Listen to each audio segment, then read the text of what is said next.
So let's talk, well, here we are. I should have welcomed you first. Welcome to Plodcast, episode 55.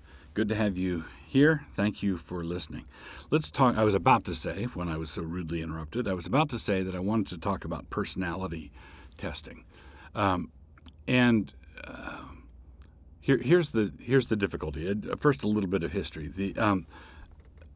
Anybody who has lived among men and women and who has eyes in their head knows that there are different kinds of people, that there are different personalities.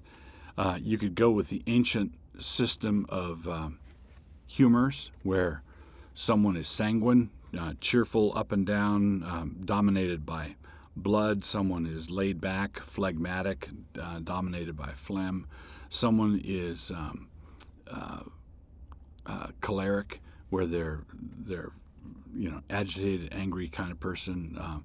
Another person is melancholy, and you can say, well, here's the four basic personality types, and that has a long heritage.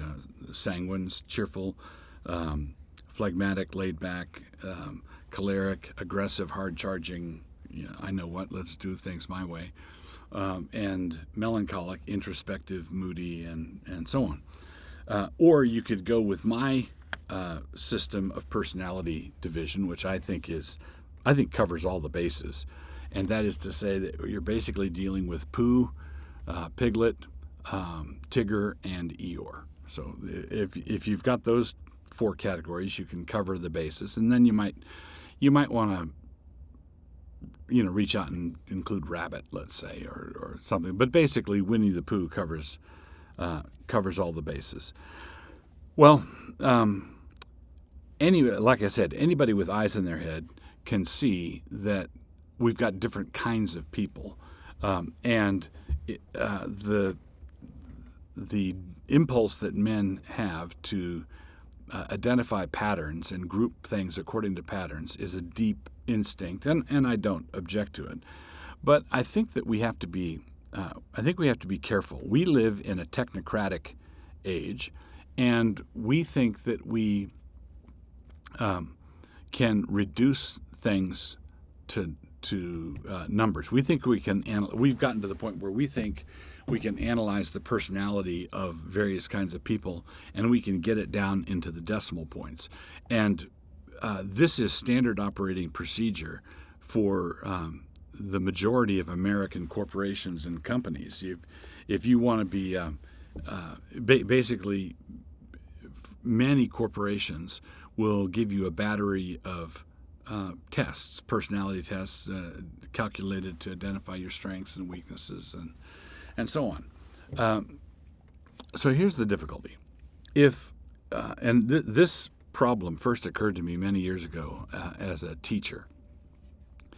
If I'm teaching a Latin course, let's say, and I give the kids a quiz or a test, testing them on their knowledge of 100 Latin vocab words, and let's say a kid turns his paper in and I grade it, and he missed 13 of the 100 words. He got 87 correct, and he missed 13. Now, it makes perfect analogical sense for me to give him an 87 on that test. He got 87 right out of 100 possible right. So 87 is to 100 as 87 is to 100. So I write an 87 on top of his paper. Okay? So everybody sees how that makes some sort of logical sense. But suppose I'm teaching an English composition class, and I ask the kids to describe a sunset. I ask them to, the last glorious sunset that you saw, describe that for me, and remember everything we've talked about in this class. Now let's say I sit down to grade a kid's description of a sunset, and I think about it after I've read it a couple of times, and I write an 87 on the top of that paper. Now, here's my question. What on earth is that 87 supposed to mean? So I'm saying, in effect, 87 is to 100 what this essay was to what? What is 100? Is it the description of the sunset that Jesus would have written? Is it the description of a sunset that's up in Plato's forms? What, in short, what on earth am I talking about? If I say, and here's another aspect to this. If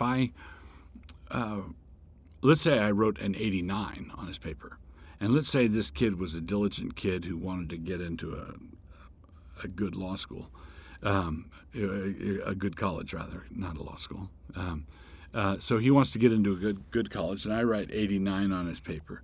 He's going to come up to me afterwards and ask and want to talk to me about getting an extra point. How he wants to argue for a point. He wants to or appeal for a point. If I wrote on the top of his paper, "This was very good," nobody would come up to me and say, "This, Mr. Wilson, why didn't you say it was very, very good? Why didn't I get 2 varies?" Well, it's because we know we have a real instinctive faith in numbers. And let's say at the end of the semester, a kid comes to me because they're averaged out to 89, and they want to get an A- for the semester, not a B+. And I open the grade book and I show them a string of numbers and say, well, this is how it all came out. I averaged all these, and this is what came out the other end. Many people would say, oh, and that would end it.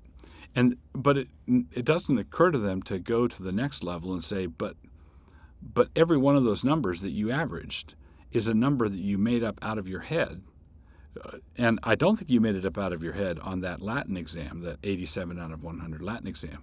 But you wrote down 89 there instead of 88, and you wrote 72 there instead of 73. Why didn't you write 72.7? Well, oftentimes people just look at the row numbers and say, because we have faith in numbers. Well, that faith in numbers, you might think that I've wandered off the point, but I have not. That faith in numbers transfers. That faith in numbers, that faith in metrics, technocratic analysis transfers to the corporate world, and we think that we can actually measure personality types and say that you are this kind of person down to the nth degree. Now, everybody in the world knows that Eeyore is Eeyore. Everybody in the world knows that Tigger is Tigger. Everybody knows that this person is always upbeat and always cheerful, and everybody knows that this other person, this Puddleglum, is always down. I'm not arguing with the things that everyone knows. Just as if you hand that 87 that essay describing the sunset around to 10 different teachers, and they all say, not mediocre, or that was okay, or that wasn't the best. I think they could do better. I don't object at all to us evaluating at that level. It's just that when you get this essay on your sunset was 87.8932. At some point, someone should say, you can't know that. You're just making numbers up. You're just trying to make yourself look good. And I would submit to you that we have, that our faith in numbers and our faith in a technocratic feel is driving our faith in personality tests. Continuing with Plodcast 55, my book that I want to recommend, or the book I want to review for you, is by Thomas Sowell, one of my favorite economic writers. And this book is called Discrimination and Disparity. Discrimination and Disparity. Now, what Sowell does so wonderfully is when someone points to something in the world and sees a correlation, we all know, we should know, if you've had a statistics class or if you've paid any attention, people rush to say correlation is not the same thing as causation. You can have a correlation without the two things that are correlated being causal in any way, and that's very That's very true, and it's valuable to know. One of the things we have to understand or grasp is that correlation does not equal causation is a very easy thing to say unless it's a political hot rock. So if there are politics involved, if politics, and particularly politics of a sexual or a racial nature, are involved, it is very difficult to stand up against the pressure to bow to correlation, meaning being the same thing as causation. So, for example, there was a case, a Supreme Court case in the 1970s. I think it was Griggs. I forget the name of the case, but a Supreme Court case that made it against the law for companies to use IQ tests in hiring. You can't use IQ tests in hiring, and the reason you can't use IQ tests is because there are different outcomes of IQ tests for different racial groups. So since there is a disparate spread in the results of the IQ test, then if you use the IQ test, then there's going to be a disparate effect in your hiring practices, and we can't have that. So the assumption is that if you see a correlation and you act on the basis of a correlation, then you are automatically assumed to be maintaining that there's a causal relationship, that this person is not as bright, for example, because they belong to that ethnic group or because they belong to that particular minority. But there are all sorts of causal reasons that might not have anything to do with the genetics, and that is, in fact, what I hold. That could mean that someone could see the correlation and act on the basis of the correlation and not be a bigot at all. Now, this brings me back to Thomas Sowell. Thomas Sowell is an economist and a black man, and he is ruthless. He is just absolutely fearless when it comes to analyzing particular economic proposals, and he wants to analyze them for their actual impact. He wants to analyze them to see what they actually do. So, for example, in Discrimination and Disparity, the whole book is on how it is possible for you to have wildly variant outcomes with different groups and not have it be the result of discrimination.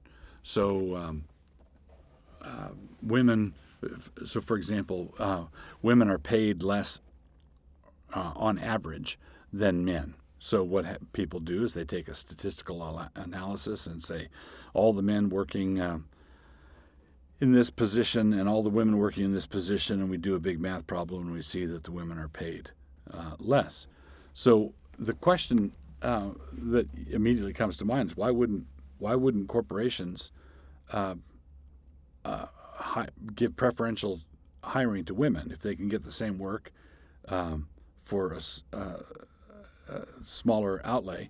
Why wouldn't that be bad for men? Why wouldn't they be hiring women as a result of this? Well, the actual circumstance is different.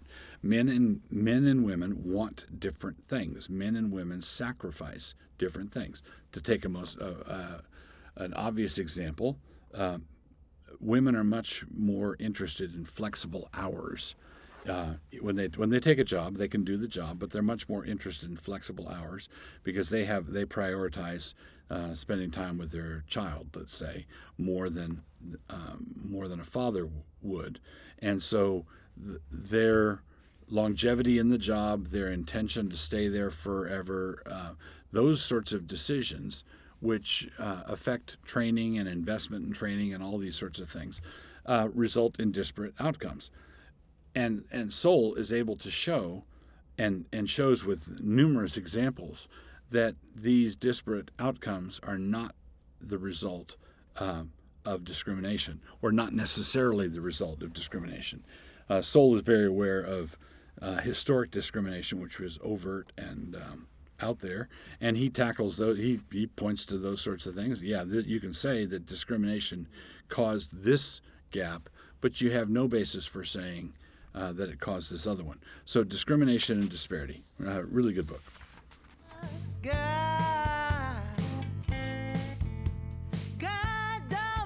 So we continue on with Plodcast 55. The word Hamartano is used once in 1 Timothy, when Paul warns that Timothy is not to permit an accusation except on the basis of 2 or 3 witnesses. Those who are found to have sinned, and in this case those elders who are found to have sinned, need to be rebuked publicly so that the others might fear. This is in 1 Timothy 5:20. So an elder, Timothy is told, don't accept a charge against an elder unless there are 2 or 3 witnesses. And it's not appropriate to say, as Karen Swallow Pryor just recently said, that because elders are to be above reproach, the threshold of proof is not as high because they've got to be above reproach. That's not what Paul says in Timothy. In 1 Timothy, you just throw the case out of court. If you just don't admit, you don't listen to it, you don't pay any attention to it. And while I'm on this subject, you particularly don't pay any attention to anonymous accusations. Anonymous accusations need to be round-filed immediately. So Hamartano, Paul says Timothy is not to permit an accusation against an elder except on the basis of 2 and 3 witnesses. And if an elder is found to have in fact sinned, which is known to have happened, you are to rebuke them publicly so that the others might stand in fear. Hamartia comes up 3 times in the 2 letters to Timothy. The first is when Timothy is told to be slow to ordain, which will keep him from being a partaker in other men's sins, 1 Timothy 5:22. And then, 2 verses later, Paul says that some men's sins have a flashing light on top of them, that's in verse 24, while for other men, they come creeping in afterwards. All sin eventually comes out, just not at the same rate. So some men have a flashing light on top of their sins as they come toward you. You can see them coming. You know to get out of the way. And other men drag their sins behind them like it was a wet rope or something like that. So some men's sins go ahead of them. Some men's sins come behind. And Paul uses hamartia for both.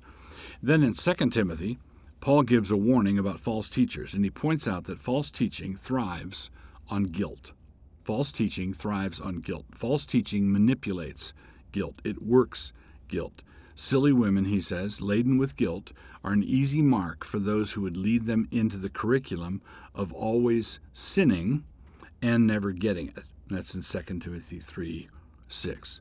So sinning and the resultant guilt is sort of a way that it's a plot of ground that false teachers can farm easily. God in the time of the sickness, God in the You've spent a pleasant half hour with Plodcast proprietor Douglas Wilson. This podcast is produced by Canon Press. Please take a moment to subscribe to the Plodcast on your favorite listening platform. To hear more from Doug, please visit canonpress.com.